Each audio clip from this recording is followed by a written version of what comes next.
et que tous aillent au paradis, mais aussi qu'ils aient une relation ici. Parce qu'en islam, Allah n'est pas notre Père. Il est loin et tu es son esclave. Et tu fais de ton mieux pour lui plaire. Et il est loin de toi. Mais dans le christianisme, nous avons une relation avec notre Père céleste. Sérieusement, Saint-Esprit, mets juste dans mon cœur l'amour de ma famille, et même plus que ma propre vie, parce que j'étais choquée de voir comment ma famille, que j'aime et avec qui nous étions si proches, tu sais, est rapidement devenue mon ennemi. Je ne pouvais pas y croire. Tout le monde a changé de visage. Ils ont commencé à me menacer immédiatement. Au début, ils pensaient peut-être que j'étais folle ou quelque chose comme ça. Ils n'ont pas commencé dès le premier ou le deuxième jour. Mais quand ils ont parlé à mon mari et qu'il a dit oui, elle est chrétienne, elle dit toujours qu'elle suit Jésus. Ils ont commencé à dire non, non, non, c'est faux. Tu dois revenir, tu dois revenir. Dis-lui, et parce qu'il était musulman et mon mari, c'est un homme très aimable. J'aime tellement mon mari et il m'aime tellement. Mais ils ont essayé de s'interposer entre moi et mon mari, tu sais. Et après cela, ma famille est allée à la mosquée, à parler aux imams, ce qu'ils allaient faire de moi, parce que maintenant je suis une infidèle. Je suis la première génération de ma famille. Je suis la première personne à avoir reçu Jésus. Et je ne suis pas dans un pays de la charia ou une loi de la charia. Je suis comme une occidentale vivant au Royaume-Uni. Mais tu sais ce qu'ils ont fait? Ils sont allés à la mosquée, on parlait avec eux, et après cela, ils ont eu une réunion. Et quand ils ont eu la réunion, ils ont appelé mon mari et ils ont dit qu'ils avaient pris une décision. Parce qu'au début, c'était comme ramène-la, ramène-la. Mais quelques jours plus tard, ils ont dit non. Si elle est toujours chrétienne, nous avons deux options. Et les deux options qu'ils ont données à mon mari étaient soit de prendre mes enfants et de partir, parce que ce n'est plus mon mari. Maintenant, je suis une infidèle, ou de me tuer. C'est ce qu'ils ont dit. Ma famille a dit ça. Et tu sais qui a donné cette nouvelle à mon mari? Ma propre mère est celle qui a transmis le message à mon mari. Ça m'a brisé le cœur. Je ne pouvais pas croire que ma chère maman et ma famille, que j'aime de tout mon cœur, plus que ma propre vie. Maintenant, ils sont après moi. Ils ont commencé à me poursuivre. Ils ont commencé à me menacer. Ils ont commencé à me dire « Maudite sois-tu, tu vas mourir. Tu fais ceci, tu fais cela. » Et mon mari, ils lui ont donné ces deux options. Mais il n'a fait ni l'un ni l'autre. Mais il a commencé à attaquer le christianisme. Il n'a jamais été une personne violente. Il n'a jamais essayé de me tuer ou de faire ça. Mais il disait « Tu dois revenir à l'islam. » Il essayait de me ramener d'une manière ou d'une autre, mais surtout d'une manière gentille. Et il disait, le christianisme est corrompu. La Bible est ceci, la Bible est cela. Mais il essayait juste de me ramener.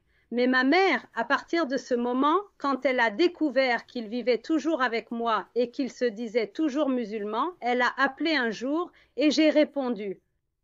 Et elle a dit, tu n'es plus ma fille. Tu es morte pour moi. Imagine entendre ça de ta propre mère, que j'aime à la folie, que j'aime encore. Elle a dit, tu es morte pour moi. Et elle a dit, si je te vois, je te tuerai de mes propres mains. C'est ce qu'elle a dit. Et ce fut la dernière fois que j'ai entendu ma mère. Et c'était il y a 16 ans. Ce fut la dernière fois que j'ai entendu ma mère. Elle est juste partie. Ma famille est partie. Tout le monde m'a reniée comme si j'étais morte. Je ne suis plus vivante. Je ne suis plus leur fille parce que j'ai quitté l'islam et le Coran. Chania, je voulais juste te demander à quel point ta famille était proche avant ça. Tellement proche, très proche, tellement proche, relation très proche, famille très aimante. Ils m'aimaient, ma mère m'aimait.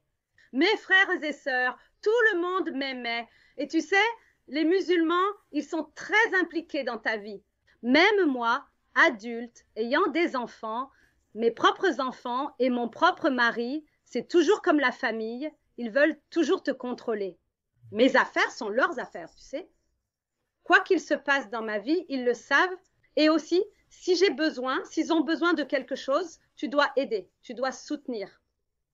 C'est comme un système, une banque pour toi. Tu dois les aider, ils t'aideront. Et nous sommes si proches, parlant à mes frères et sœurs tous les jours. Très proches, mais rapidement. Je ne pouvais pas croire qu'ils ont changé si vite.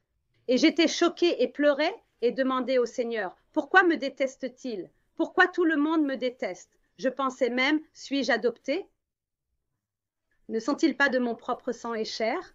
Et à ce moment-là, quand je pleurais, maman, s'il te plaît, ne pars pas, s'il te plaît, ne pars pas, n'es-tu pas ma mère? Qu'est-ce qui se passe? Pourquoi? Comment peux-tu dire ça? À ton propre enfant? Quelle sorte de mère souhaite ça? Et elle a dit, tu peux revenir seulement si tu acceptes Muhammad. Tu dois dire la shahada, te repentir, revenir à Allah, alors tu seras ma fille et nous t'accepterons. Sinon, tu es morte pour nous et nous te tuerons. Et le Seigneur a dit, ce n'est pas toi qu'ils détestent. Prie pour eux. Je prie pour ma famille. Mais sérieusement, les 2 premières années de ma vie, je pleurais, pleurais et pleurais. Mais en ma défense, merci à toi, David. Merci à toi et à tous ces gens. Sam Shamoun, l'équipe de Jésus ou Muhammad ont sauvé ma vie parce que quand ils m'attaquaient, maintenant j'ai aussi mon mari à la maison. Pendant 4 ans, il était encore musulman. Ces 4 années ont été un enfer pour notre mariage parce que je me demandais chaque jour, va-t-il me quitter? Va-t-il emmener mes enfants? Je ne me souciais pas s'il me tuait sérieusement. Certaines personnes me disaient, comment peux-tu dormir avec cet homme dans son lit? Un homme musulman que tous les imams et la mosquée et tout le monde et ta famille lui disent de te tuer. Et chaque jour, c'était comme si j'avais épousé un autre homme. Il était aussi très jaloux. Il ne voulait pas que je prononce le nom de Jésus. Oui. Et chaque jour, il attaquait et disait quelque chose de mal, que la Bible était falsifiée, ceci et cela, que le christianisme est mauvais. C'est comme Hollywood. Regarde ce qu'ils font, ils boivent et tout ça. Et tu sais, ma défense était merci à Dieu le jour où je t'ai rencontré, David, tu es devenu mon enseignant. Tu m'as sauvé parce que chaque jour, quand il débattait avec moi, je lui donnais tes vidéos et celles de Sam Shamoun. Et même je vous ai envoyé de nombreux emails à vous, les gars. Et Pasteur Joseph, je me souviens avoir envoyé de nombreuses fois des emails en disant « S'il vous plaît, priez pour mon mari ». Mais j'avais l'habitude de donner ça. Et après ça, j'ai commencé à aller sur vos directs. Et Sam Shamoun avait son direct. J'avais l'habitude d'aller dans son direct et aussi Christian Prince qui avait son direct. Et j'étudiais tous les jours. Je ne savais rien. Je n'avais aucune idée. Tu sais, chez les musulmans, le secret le mieux gardé, c'est leur propre Coran et leur propre hadith. S'ils savaient ce qui est écrit, je pense qu'aucun musulman n'y resterait. Si les gens savaient dans leur propre langue, personne ne resterait dans l'islam. C'est ce que je crois. Mais maintenant, j'ai tout découvert grâce à toi, David. Toi et Sam Shamoun. Et chaque nuit, quand tu faisais l'émission, Jésus ou Muhammad, tu faisais des comparaisons. Oh, je veux juste dire aux gens, il y a des gens qui nous connaissent uniquement par YouTube, mais ne savent pas que il y a des années, Sam Shamoun et moi, ainsi que le pasteur Joseph, avions coutume de faire sur ABN devenu la Trinity Channel une émission appelée Jésus ou Muhammad. Et c'était une émission en direct. Une émission en direct où les musulmans pouvaient appeler. Et quand nous avons commencé, il y avait des érudits musulmans, des chers qui appelaient. Et finalement, les chers ont cessé d'appeler. Mais nous avions toujours des musulmans réguliers qui appelaient dans l'émission et nous avions des discussions en direct, des débats en direct et ainsi de suite. Donc, c'est de ça que parle Shania de ce programme-là, et vous pouvez encore trouver beaucoup de ces vidéos et extraits en ligne. Oui, Jésus ou Muhammad, tout le monde était, je pensais que tout le monde était des Arabes, des gens arabes, comme le pasteur Joseph, et aussi parce qu'ils parlaient arabe, et aussi Sam Shamoun, je pensais qu'ils étaient arabes. Mais j'ai été choquée quand je t'ai vu, un homme blanc américain qui a tant de connaissances sur l'islam. Et j'en suis juste tombée amoureuse. Tout ce que tu disais, tu es devenu mon professeur. Je te suivais tous les jours, même après ça, après la fin de ce programme. Et chaque fois que tu avais les débats, j'avais l'habitude de regarder. J'avais l'habitude de tout noter. Je t'ai envoyé tellement d'emails, tellement de messages sur Facebook, parce que tu es un homme très occupé. Je ne te blâme pas, mais tu es devenu mon sauveur, c'est Jésus, mais... Shania fait référence au fait que je ne réponds généralement pas aux messages. Je le disais auparavant. Parfois, je passe des semaines sans vérifier mes emails. Parfois, je passe une semaine ou 10 jours sans même avoir mon téléphone avec moi. Donc, je suis à peu près la pire personne sur la planète en ce qui concerne répondre aux messages. En fait, j'ai mentionné cela dans une vidéo plus tôt que plusieurs années auparavant. Nabil me disait, parce que je lui disais que je l'ignorais simplement parce que cela m'affolait de recevoir des centaines de messages par jour. Et il a dit que c'est pour ça que tu dois embaucher un assistant qui les passera en revue pour trouver tous ceux auxquels tu dois répondre. Et puis ceux auxquels tu n'as pas besoin de répondre, tu peux les laisser de côté. De toute façon, j'ai dit que je n'ai jamais vraiment suivi ce conseil, mais à un moment donné, je le ferai.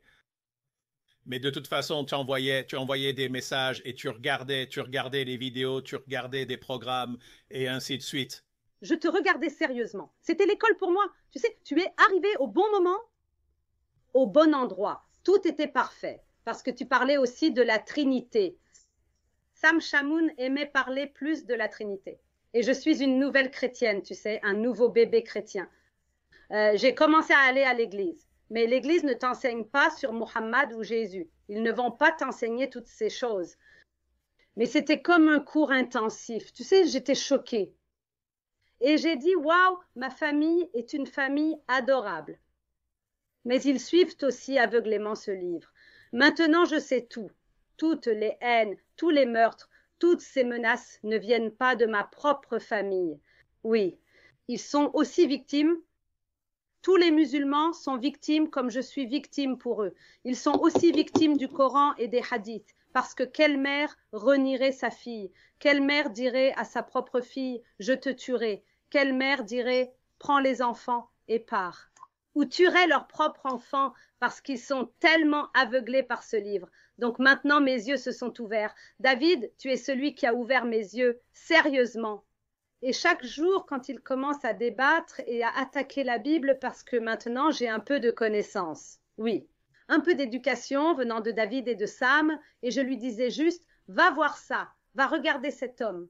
Regarde, c'est un homme blanc américain, mais il est si intelligent, il étudie, et ces gens, ils parlent arabe, ils connaissent le Coran mieux que nous deux. Tu sais, les imams et les musulmans, ils ne t'enseignent pas ça, ils te cachent ça. S'il te plaît, va étudier. Et il dirait, d'accord, laisse-moi prendre mon Coran. Montre-moi le verset. Quel numéro? Quel numéro? Et je disais, de vous les gars. Oui, de David et de Sam. Parce que je l'ai déjà. Je lui donnais et il vérifiait et il disait, oh, en fait, c'est vrai. Mais après cela, il disait, ok, mais ils ne sont pas musulmans. Je ne les écoute pas. Il restait juste silencieux.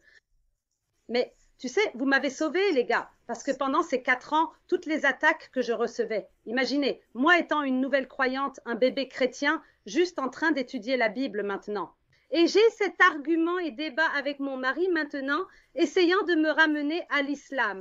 Et il rend l'islam magnifique. Et il rend le christianisme si mauvais. Mais maintenant, j'ai des preuves. Je montre le vrai visage de l'islam, ce qu'ils ont. Les musulmans nous ont menti pendant de nombreuses années. Et des milliards de musulmans ne parlent pas arabe.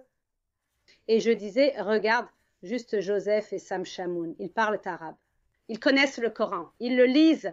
Regarde David Wood qui est américain, il a étudié, va et étudie. Va et fais cela, et il allait. Mais dans tous ces débats, j'avais l'habitude de gagner parce que j'avais le menu. Merci à vous, David. Je veux juste dire merci beaucoup. Vous m'avez ouvert les yeux, même moi et ma croyance, même ma vie chrétienne au début. J'ai beaucoup appris sur la Trinité. Vous, les gars, m'avez beaucoup enseigné sur la Trinité. Alors, j'ai étudié sous vous. Vous êtes devenus mes professeurs, toi et Sam. Et je suis tombée amoureuse de la Bible. Et aussi, vous m'avez ouvert les yeux. C'est comme si quelque chose en moi est parti. Et maintenant, je sais pourquoi ma famille musulmane m'a renié et veut me tuer à cause de cela. Mais je ne me suis pas arrêtée. J'ai commencé à prêcher la parole de Dieu à quiconque je rencontrais.